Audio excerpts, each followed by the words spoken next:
tuning in. Today we're doing a initial impression of this guitar.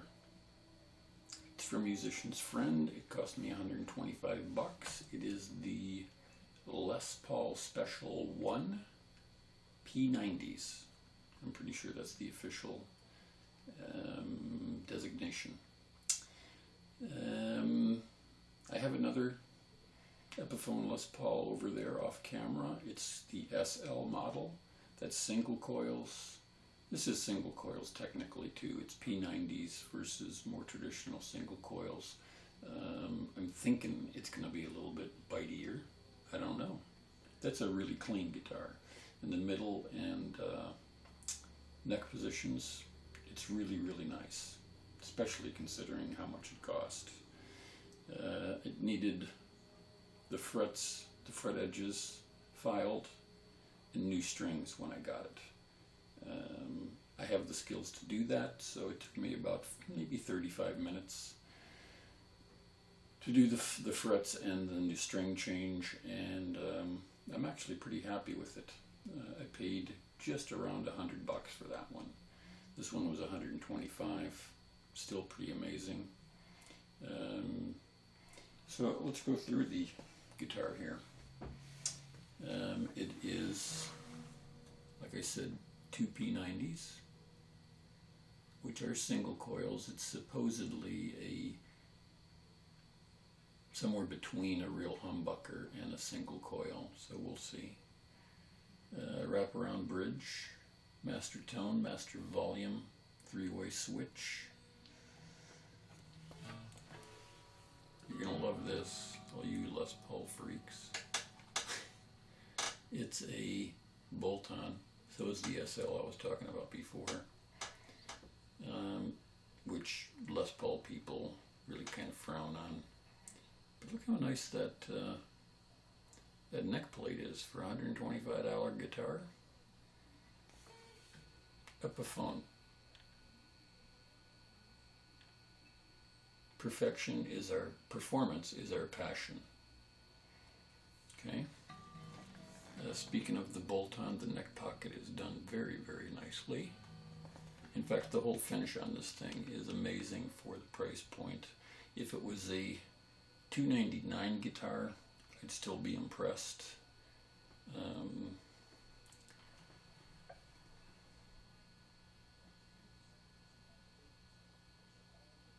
I like this finish a lot. It's an open pore satin. There's no gloss on it at all. The tuners are those kind of funky trapezoidal things. Square was using these for years and years and years. I might upgrade those. I have some Wilkinson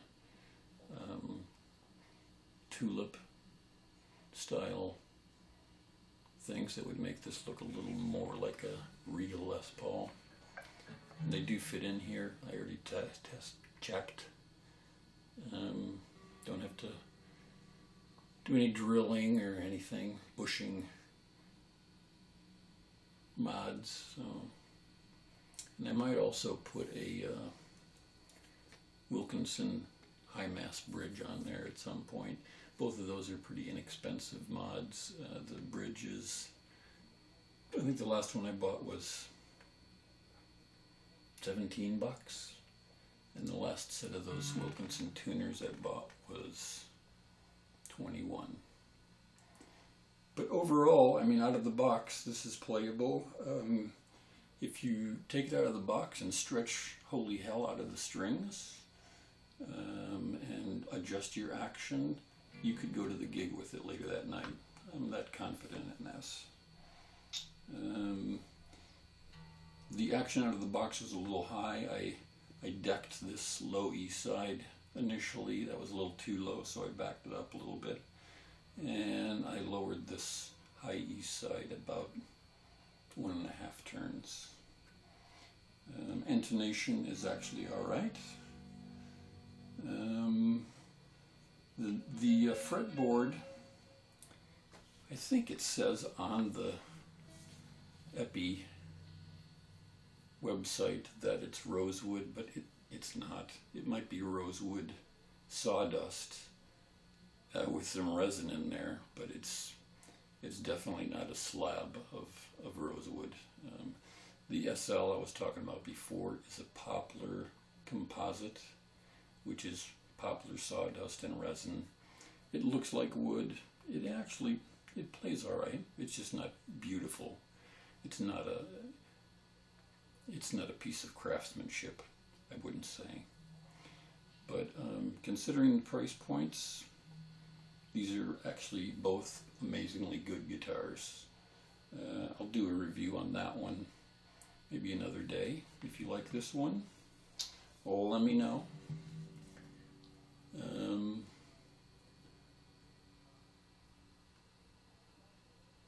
This TV yellow is a little more mustardy than I remember a classic TV yellow being, but it's cool. I like it. It's on the neck. Everything is the same color except for the headstock. Another thing I might do is swap these knobs out for some amber witch hat styles. Those are a little more classic Les Paul. These are, I don't know, I just never liked speed knobs. What else? Made in China. Not going to get around that these days for if you only got $100 to spend. Unless you go used, but even used, 100's not going to get you a lot. So maybe a square, maybe I don't know what. I'm going through my Fender G-Deck 330. It's a 30-watt version, 110-inch speaker. I've got it on the clean tweed setting with some delay and reverb. I'm using a Rode Micro mic about 3 feet from the speaker, and that's my Lumix G85 that's doing the recording. So what do we got here?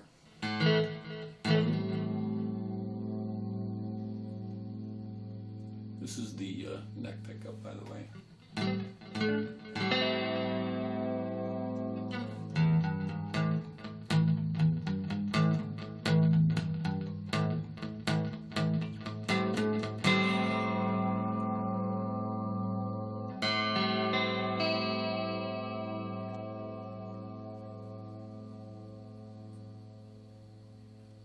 This will be both pickups.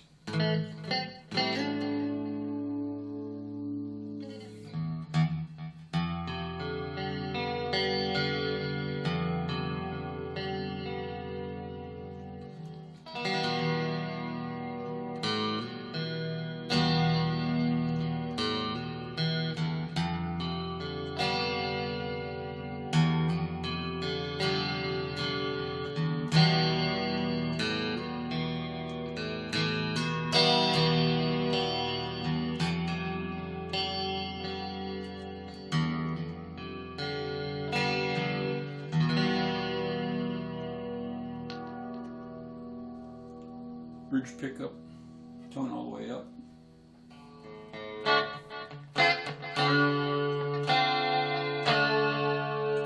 It's a little bright for me and tinny.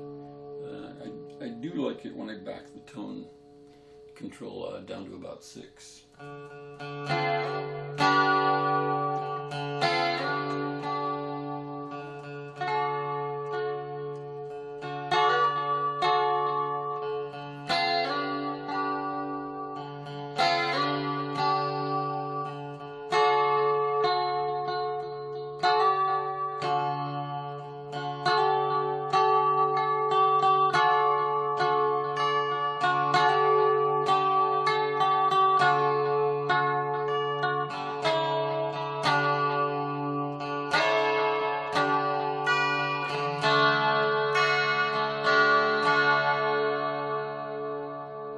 This is my preferred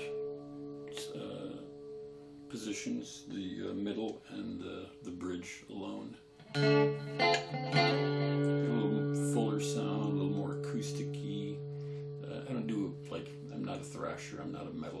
This might be alright for that though.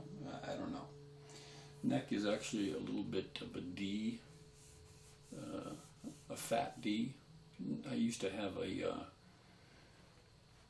early 60s hummingbird. It kind of reminds me of that neck as far as the shape of it.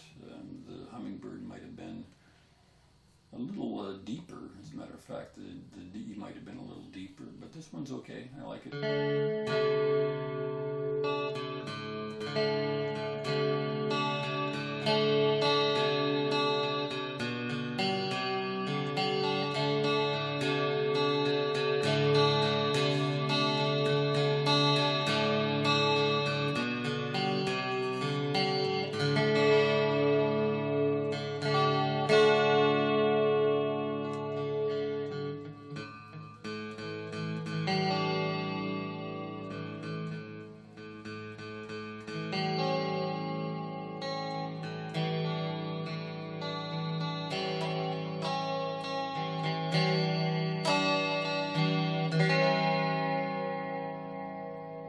Something's a little bit sharp there, I think, but...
Okay.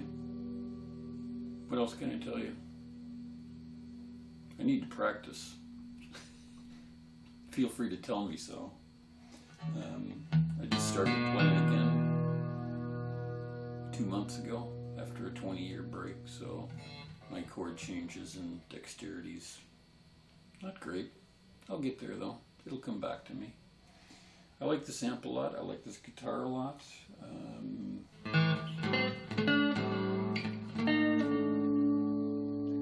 Let me know if you have any questions. I'll be happy to get back to you. I think you should buy one of these. They come in a few different colors. Cherry, classic cherry, which is still a satin finish open pore. Black, like they call ebony. And this. I think that's the only three. Might have done a walnut one. I don't remember. Check Musician's Friend website. They're great people. Easy to work with. Great return policy. Good fast shipping. I am not affiliated with them. I just like them. I've been using them for a while now. Okay, kids. Let me show you this one more time real fast. Fern we go.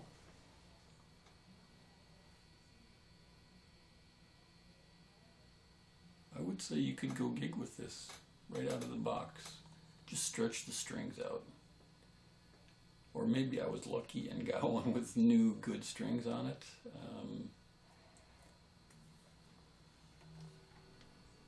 But really, don't be a snob. Epis are actually pretty good these days. They actually built in 2003 in a town in China that I don't remember the name of. They built a Epiphone specific factory, and the stuff coming out of there it's pretty good, you guys.